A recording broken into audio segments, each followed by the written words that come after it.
احتشام صاحب سے تجزیہ بھی لیتے ہیں، اور ساتھ ساتھ احتشام صاحب جو ابھی سارے معاملات آپ دیکھ رہے ہیں، یو این بھی کہہ چکا ہے کہ وہاں پر فاقوں سے، اسٹارویشن کی وجہ سے لوگ جو ہیں، بچے جو ہیں خاص طور پہ، وہ جو ہے وہ موت کے منہ میں جا رہے ہیں. چاروں جانب سے موت نے غزہ کے واسیوں کو گھیر رکھا ہے.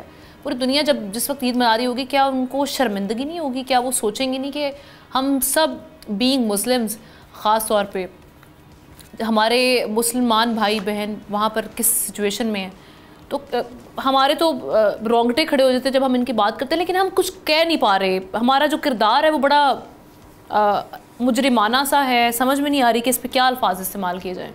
پہلے تو میں چاہوں گی کہ آپ اس پہ اپنے سینٹیمنٹس کا اظہار کریں، پھر ہم آگے سچویشن کیا بنے گی اس پہ بات کریں گے. دیکھیے ہم 7 اکتوبر 2023 کو یہ لڑائی شروع ہوئی تھی. حماس نے حملہ کیا تھا، آپ نے دیکھا کچھ لوگ، ان کے 1200 لوگ مارے گئے تھے. وہ آج بھی لوگ کہتے ہیں ان کی پراکسی ہے. اتنی جگہ پہ انہوں نے اپنے جس کو کہتے ہیں آئرن ڈوم، ان کے ایک ایسا سسٹم ہے کہ کوئی وہاں پہ بڑے بڑے جس کو کہتے ہیں میزائل نہیں جا سکتے، تو ان کی پھلجھڑیاں وہاں پہ کیسے پہنچ گئی تھیں حماس کی، یہ بھی اپنی جگہ سوالیہ نشان ہے. لیکن اہم بات ہے آمنہ کہ اتنا عرصہ ہونے کے باوجود آج ایک طرف آپ یہ دیکھ لیں کہ جو سٹارویشن ہے، جو ظلم اور زیادتی ہے، دوسری طرف آپ دیکھ لیں اوپر نیچے 3-4 انٹرویوز ان دنوں میں آئے ہیں. ایک اسرائیلی ایمبیسڈر برطانیہ کا، اس کا آیا، پھر ایک خاتون ایمبیسڈر جن کی اسرائیل کی امریکہ کا، اس کا آیا، اور کچھ اور لوگوں کے آئے ہیں.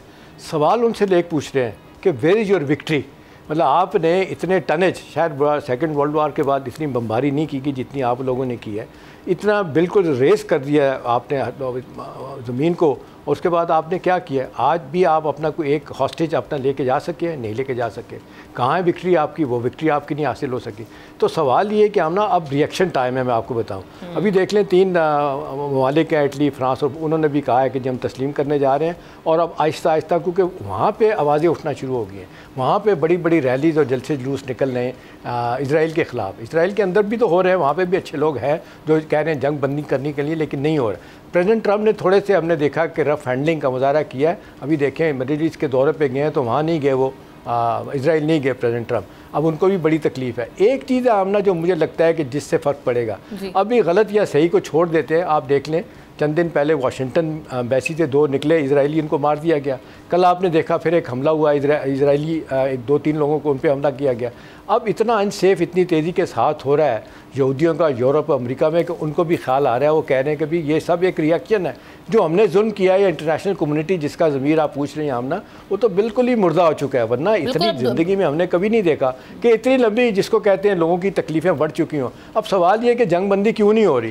ابھی دیکھیں امریکہ 3 دفعہ پریشر نہیں ماؤنٹ کر پائے ابھی تک احتشام صاحب، کیونکہ یورپی یونین نے دھمکی تو دی تھی کہ ہم اپنے ٹرمز اسرائیل کے ساتھ کس طرح سے رکھنے ہیں، ان کے ساتھ ٹریڈ کیسے آگے بڑھے گی، ان پر ہم نظر ثانی کریں گے. یہ دھمکی دی گئی، اور پھر ایڈ کے حوالے سے کہا گیا جی معاملات جو ہیں وہ کھلے رکھیں. لیکن ہم دیکھ رہے ہیں وہاں پہ نہ صرف بلاکیجز ہیں ایڈ کو لے کر، بلکہ جب ایڈ وہاں تک پہنچتی ہے تو ان بچوں پر، ان خواتین پر یا غزہ کے باسیوں پر وہاں پر بھی بمباری کر دی جاتی ہے. ان کو جب وہ کھانا لینے کے لیے آتے تو وہاں پر وہ موت کے منہ میں چلے جاتے ہیں. تو ابھی کیا یہ پریشر اس حد تک ہے ہی نہیں، یہ صرف دکھاوے کا ایک پریشر کریٹ کیا جا رہا ہے کہ ریئل پریشر نہیں ہے جس کی وجہ سے یہ معاملات ہو رہے ہیں؟ دیکھیں آمنہ وہ ریئل پریشر ہے یا نہیں ہے، لیکن ایک تھوڑا بہت کہنے کے لیے، لیکن اصل پریشر جو آ سکتا تھا OIC کے 57 ممالک اور عرب لیگ کی طرف سے آ سکتا تھا. ابھی آپ دیکھ لیں اس واقعے سے پہلے جو خبریں آئی تھیں شروع میں ساری دنیا سے، عرب ممالک سے آئی تھیں کہ جی یہ کیا کر دیا حماس نے، اور وہ کہا جا رہا ہے کہ جی وہ سعودی عرب واز اباؤٹ ٹو ریکگنائز اسرائیل، اور UAE اس سے پہلے بات چیت ہو چکی تھی، اور اسی طرح سے باقی ممالک بھی. وہ تو کہہ رہے ہیں کہ جی سارا گیم پلان ہی خراب کر دیا گیا، ہم تو اسرائیل کے ساتھ دوستی نبھانے جا رہے تھے. ایک مدت تک کوئی غیر مسلم جو ہے نا وہ مکہ مدینہ نہیں جا سکتا تھا. اب کھلے عام دیکھ لیں یہودی پھر رہے ہوتے ہیں وہاں پہ، ہندو پھر رہے ہوتے ہیں، کوئی نہیں پوچھتا. ان کو تو پہلے یہ تکلیف ہوئی کہ یہ ہوا کیوں ہے.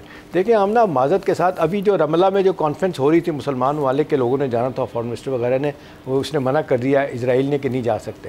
ابھی آپ دیکھ لیں دنیا کا ریئیکشن، میرا خیال ہے یہ تو ماننا پڑے گا. کولمبیا یونیورسٹی ہو، اسٹینفرڈ ہو، کیمبرج جو وہاں کے لوگ پھر بولنے ہیں. کولمبیا یونیورسٹی کی خاتون کو آپ نے دیکھا پریزیڈنٹ اس کو ہٹا دیا. اور یہ اینٹی سیمیٹزم جتنی تیزی ساتھ اب بڑھ رہا ہے، جس کو انہوں نے روکنے کی کوشش کی، میرا خیال ہے وقت آ گیا کہ دنیا سوچے کہ کیا ہونے جا رہا ہے. میرا خیال ہے ایک بات تو اپنے طور پہ آمنہ، ابھی تو یہ کہا جا رہا ہے کہ جو تھوڑا بہت ہم میڈیسن اور اس طرح کھانے پینے کی چیزیں جو بھجوا سکتے تھے، جب جیسے آپ بتا رہی نہیں بھجوا پا رہے. اتنی زکوٰۃ اکٹھا ہوتی ہے، اتنا پیسہ ہوتا ہے، چاہیے لوگوں کو کسی طریقے سے مینیج کر کے ان کی بھوک کو تو مینیج کریں. مطلب وہ بلک رہے ہوتے ہیں چھوٹے چھوٹے بچے کہ بھائی اس کے بعد ہم نے کہاں جانا ہے. تو میرا خیال ہے انٹرنیشنل کمیونٹی سے تو مجھے کوئی امید نہیں ہے، کیونکہ جس طریقے سے ایک نیو ورلڈ آرڈر بنانے کی کوشش کی جا رہی ہے، new ruling state of the world Israel کو بنانے کا پلان کیا گیا ہے، وہ تو خاموش ہیں. اصل مسئلہ ہے کہ عرب لیگ کیا کر رہی ہے. سبسکرائب کریں اور بیل دبائیں تاکہ کوئی خبر رہ نہ جائے.